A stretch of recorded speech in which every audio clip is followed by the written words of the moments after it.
Hello traders, welcome in our channel. तो आज का हमारा टॉपिक है पैराबोलिक सार। ये एक लैगिंग इंडिकेटर है। पिछले पार्ट में हम लोग पिवोट्स पॉइंट के बारे में जाने थे जो लीडिंग इंडिकेटर था। तो जैसा कि हम आपको बताए थे कि लैगिंग इंडिकेटर ट्रेंड बन जाने के बाद इंडिकेट करता है और लीडिंग इंडिकेटर पहले इंडिकेट करता है। तो सेम उसी तरह है जैसे पैराबोलिक सार हो गया, मूविंग एवरेज हो गया, सुपर ट्रेंड हो गया, सब लगभग सेम काम करता है। अब सब इंडिकेटर को आप लोगों को चार्ट पे लगाने की जरूरत नहीं है। इंडिकेटर के बारे में जान लीजिए, लेकिन एक्सपर्ट किसी एक ही इंडिकेटर में होइएगा। जैसे मान लीजिए अगर आप ट्रेंड फॉलोइंग इंडिकेटर देख रहे हैं तो पैराबोलिक सार हो गया, सुपर ट्रेंड हो गया, मूविंग एवरेज हो गया, सब चार्ट पे लगा लेंगे तो कंफ्यूज हो जाएंगे आप लोग, क्योंकि सब अपना अपना कैलकुलेशन से अपना सिग्नल प्रोवाइड करता है। तो देखिए पैराबोलिक सार का मतलब क्या हो गया, SAR मतलब स्टॉप एंड रिवर्स। जैसे ट्रेंड नीचे आ रहा है, डाउन ट्रेंड में है और यहाँ पे पैराबोलिक सार बना तो यहाँ से स्टॉप हो गया और फिर यहाँ से रिवर्स किया, यही इसका मतलब है। और सेम इसी तरह मूविंग एवरेज आप लगा लीजिए या फिर सुपर ट्रेंड लगा लीजिए। यही दोनों अभी हम लोग पढ़े हैं लैगिंग इंडिकेटर के बारे में। जैसे मान लीजिए मूविंग एवरेज डाउन ट्रेंड में है, मूविंग एवरेज चेंज हुआ, या फिर सुपर ट्रेंड डाउन ट्रेंड में है, सुपर ट्रेंड चेंज हुआ तो फिर वो अप ट्रेंड का सिग्नल देगा। ठीक है, अप ट्रेंड में है, ट्रेंड चेंज हुआ तो डाउन ट्रेंड का सिग्नल देगा। ठीक है, लैगिंग और लीडिंग देखिए दो इंडिकेटर होता है। लैगिंग ट्रेंड बन जाने के बाद इंडिकेट करता है। जैसे ट्रेंड अप ट्रेंड है तो इंडिकेट करेगा कि हाँ यहाँ से अप ट्रेंड स्टार्ट हो गया है,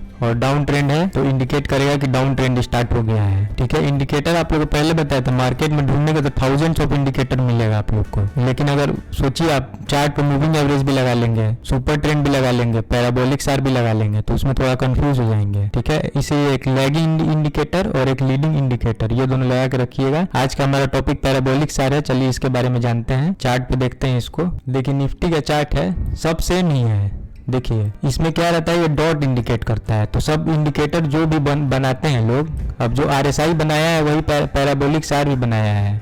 ठीक है, अब मान लीजिए कोई भी आप ही इंडिकेटर कोई बनाएंगे तो यही डिजाइन तो देंगे नहीं, या फिर सुपर ट्रेंड का डिजाइन देंगे नहीं, या फिर मूविंग एवरेज का डिजाइन देंगे नहीं। तो सबका अपना अपना एक डिजाइन होता है, सब अपना अपना एक डिजाइन देते हैं। लेकिन इंडिकेटर को समझना, इंडिकेटर बता क्या रहा है। इंडिकेटर ये बता रहा है कि इसके ऊपर है तो अप ट्रेंड है और इस डॉट के नीचे है तो डाउन ट्रेंड है। सिंपल यही मतलब है। लैगिंग इंडिकेटर को अभी तक हम लोग क्या जाने हैं कि किस डायरेक्शन में चल रहा है मार्केट, ऊपर के डायरेक्शन में चल रहा है अप ट्रेंड में, या फिर नीचे के डायरेक्शन में चल रहा है डाउन ट्रेंड में। लीडिंग इंडिकेटर क्या बताता है कि पहले से मान लीजिए ऊपर के डायरेक्शन में चल रहा है तो यहाँ आके हम लोग बाई कर सकते हैं, नीचे के डायरेक्शन में चल रहा है तो यहाँ आकर सेल कर सकते हैं। ठीक है, सिंपल मतलब यही है। साइकोलॉजी समझने की कोशिश करिएगा। अब देखिए इसमें क्या हुआ है, यहाँ से देखिए डॉट के ऊपर बना, यहाँ पे यहाँ से अप ट्रेंड आया और डॉट के नीचे बना, यहाँ से डाउन ट्रेंड आया। फिर डॉट के ऊपर कैंडल बना, अप ट्रेंड आया, डॉट के नीचे कैंडल बना, डाउन ट्रेंड आया। सिंपल मतलब है, सबका अपना अपना सेटिंग होता है। इसको ट्रेलिंग स्टॉप लॉस के लिए बहुत लोग यूज करते हैं। जैसे मान लीजिए आप यहाँ पे बाई का पोजीशन बनाए हैं तो जैसे जैसे डॉट फॉर्म होते जाएगा आप अपना स्टॉप लॉस ट्रेल करते जाएंगे। ठीक है, और ट्रेल करना जरूरी नहीं है, जैसे एक एग्जांपल दे रहे हैं आप लोगों को ट्रेल करना है, क्योंकि बहुत बार यहाँ से आता है स्पाइक मार के चला जाएगा तो इसके नीचे क्लोजिंग का वेट करना है। ठीक है, जैसे इसके नीचे क्लोज करेगा अपना पोजीशन एग्जिट कर देंगे हम लोग। सब उसी तरह चलता है।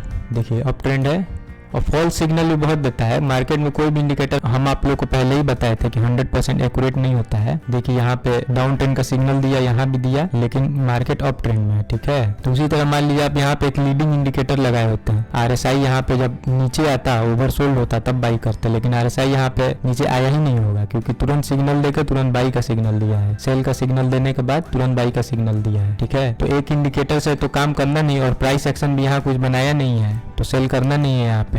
देखिए उसी तरह काम करता है। फॉरेक्स में देखते हैं, देखिए जब जब डॉट के ऊपर है मार्केट अप ट्रेंड में है, डॉट के नीचे है डाउन ट्रेंड में है। ठीक है, और सेटिंग अपने से आप लोग देखिएगा, इसको ऑब्जर्व किया जाता है। इसीलिए हम आपको पूरा चार्ट पैटर्न से लेके हर चीज आप लोग को बता रहे हैं इस कोर्स में। अब हम तो सुपर ट्रेंड या फिर मूविंग एवरेज को यूज करते हैं, पैराबोलिक सार को यूज नहीं करते अपने ट्रेडिंग सिस्टम में, क्योंकि बताएगा ही ट्रेंड ही है। ठीक है, किस डायरेक्शन में जा रहा है, बीच में जैसे डायरेक्शन यहाँ पे चेंज हुआ, यहाँ पे देखिए तो डाउन ट्रेंड आया, पैराबोलिक सार के ऊपर है तो अप ट्रेंड है। ठीक है फ्रेंड्स, मार्केट में देखिए दो ही टाइप्स के इंडिकेटर है, लैगिंग इंडिकेटर और लीडिंग इंडिकेटर। लैगिंग इंडिकेटर क्या बताता है, ट्रेंड बन जाने के बाद बताएगा। लीडिंग इंडिकेटर आपको एंट्री कहाँ लेना है वो पहले बताएगा। ठीक है फ्रेंड्स, तो बहुत सिंपल है पैराबोलिक सार। स्टॉप एंड रिवर्स SAR का मतलब। अब सुपर ट्रेंड लगा लीजिए, मूविंग एवरेज लगा लीजिए, सारा इंडिकेटर यही बताएगा, बस कैलकुलेशन में थोड़ा डिफरेंस रहता है, उसी में स्ट्रेटेजी बनता है। अब जैसे थोड़ा बहुत कैलकुलेशन इधर उधर करके आप अपना एक स्ट्रेटेजी बना सकते हैं जिसमें एक्यूरेसी 70 to 80% भी एक्यूरेसी रहेगा, तो रिस्क रिवॉर्ड के साथ मैनेज करके आप प्रॉफिटेबल ट्रेडर बन सकते हैं। तो आई होप फ्रेंड्स आपको वीडियो पसंद आया होगा। वीडियो पसंद आया तो वीडियो को लाइक करिए, मेरे चैनल को सब्सक्राइब करिए और चार्ट पे ज्यादा इंडिकेटर लगाने की कोशिश मत करिए, ठीक है। उससे आप लोग कंफ्यूज हो जाएंगे, प्रॉफिट नहीं जनरेट कर पाएंगे। मिलते हैं नेक्स्ट पार्ट में। Happy trading friend.